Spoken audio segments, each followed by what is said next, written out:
भारत में राजनीतिक विकेंद्रीकरण को ग्रास रूट लेवल तक पहुंचाने के लिए 1992 में एक कानून पास किया गया,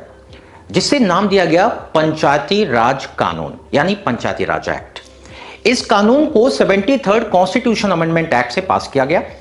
पार्लियामेंट में इसे पास करते समय कई सारे ऐसे प्रोविजंस इसके साथ जोड़े जिससे कि ग्रास रूट लेवल पर इन लोकल इंस्टीट्यूशंस को मजबूत बनाया जा सके और यहां पर इन्हें डेवलपमेंट के इस प्रोसेस का हिस्सा बनाया जा सके जो निचले स्तर पर रिक्वायर्ड है।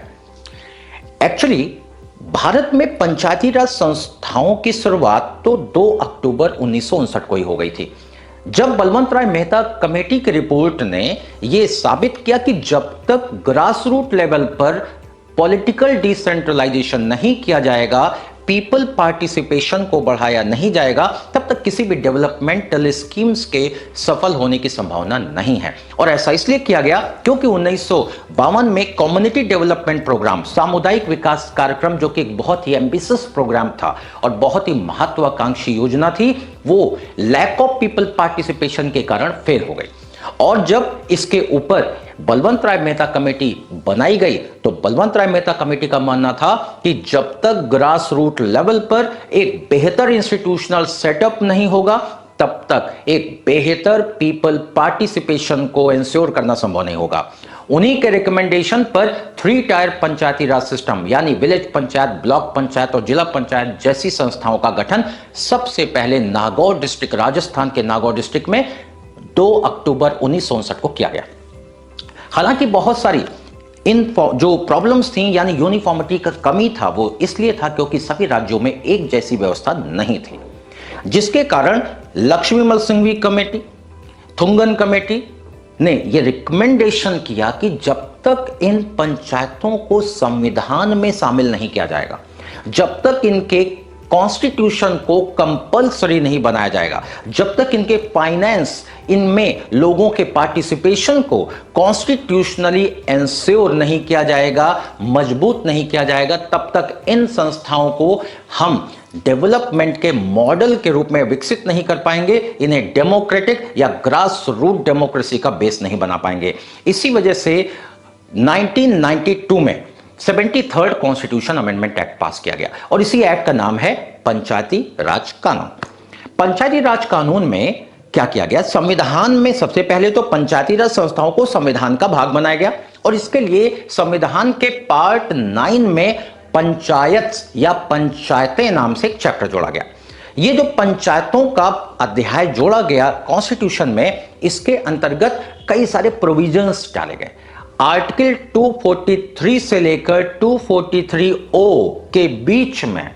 पंचायतों के गठन, उनके कंपोजिशन, उनके रिजर्वेशन ऑफ सीट्स यानी कि SC, ST, OBC महिलाओं के रिजर्वेशन के संदर्भ में मल्टीपल प्रोग्राम्स, मल्टीपल जो प्रोविजंस थे वो इंक्लूड किए गए, जिससे कि एक सोशल जस्टिस भी मेंटेन किया जा सके, समाज के सभी लोगों को इस प्रोसेस में शामिल करके ग्रास रूट लेवल पर एक ग्रास रूट डेमोक्रेसी को विकसित किया जाए। हालांकि इसी कानून के अंतर्गत कई सारे ऐसे प्रावधान लाए गए जिसमें पंचायतों को टैक्स लगाने का अधिकार देना, उनके लिए फंड की व्यवस्था करना, पंचायतों के रेगुलर इलेक्शन के लिए इलेक्शन कमीशन, राज्य निर्वाचन आयोग, स्टेट इलेक्शन कमीशन का गठन करना, उनके फाइनेंस को मजबूत करने के लिए और इस संदर्भ में उनके रिकमेंडेशंस को एक्सेप्ट करने के लिए एक ऐसी कमेटी बनाई गई यानी कि एक परमानेंट कॉन्स्टिट्यूशनल आयोग बनाया गया जिसका नाम दिया गया राज्य वित्त आयोग यानी स्टेट फाइनेंस कमीशन।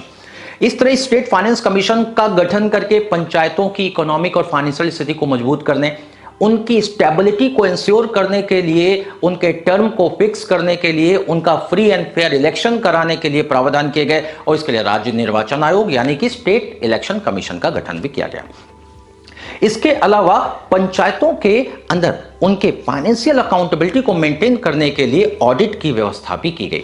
यह कहा गया कि पंचायतों के हर एक स्तर पर इलेक्टेड लोग ही पार्टिसिपेट करेंगे, यानी कि पंचायतों की हर एक सीट इलेक्टेड मेंबर से बनेगी, यानी कि हर एक सीट सिर्फ इलेक्टेड मेंबर से ही भरी जाएगी और पंचायतों के सीटों में और यहां तक कि चेयरमैन के पद के लेवल पर भी अनुसूचित जाति, अनुसूचित जनजाति और महिलाओं को रिप्रेजेंटेशन देने की व्यवस्था किया गया, जिससे सोशल जस्टिस को भी इंश्योर किया जा सके एट द पॉलिटिकल लेवल। ये जो पंचायती राज अधिनियम था, ये दो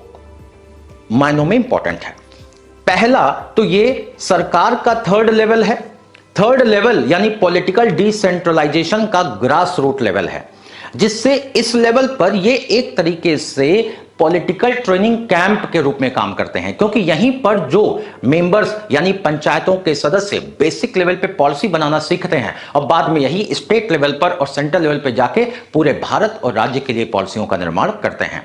दूसरा इसलिए इंपॉर्टेंट है क्योंकि पंचायती राज अधिनियम सीधे जनता को डायरेक्ट डेमोक्रेसी प्रदान करता है, यानी कि खुद जनता अपने प्रधान को चुनती है और उनके ऊपर ग्राम सभा के माध्यम से कंट्रोल और नियंत्रण भी करती है। पंचायती राज कानून 1992 यानी कि 73rd constitution amendment act 1992 actually ये लागू हुआ 24 अप्रैल 1993 को। इसीलिए 24 अप्रैल को पंचायती राज डे यानी पंचायती राज दिवस के रूप में भी मनाया जाता है। और ये 1993 से भारत के हर एक राज्य में कंपलसरी हो गया कि प्रत्येक राज्य इसके पास होने के एक साल के भीतर अपने यहां पर कानून बनाकर इसको लागू करेंगे। 1994 में उत्तर प्रदेश सरकार ने भी अपने पुराने 1916 के पंचायती राज कानून में संशोधन करते हुए एक नया कानून बनाया, पंचायती राज अधिनियम 1994। और आज उत्तर प्रदेश में भी इसी 73rd कॉन्स्टिट्यूशन अमेंडमेंट एक्ट के अंतर्गत जो संवैधानिक प्रावधान थे उन्हीं को लागू करके पंचायतों को ग्रास रूट डेमोक्रेसी का एक मजबूत इंस्ट्रूमेंट बनाने का प्रयास किया जा रहा है। धन्यवाद।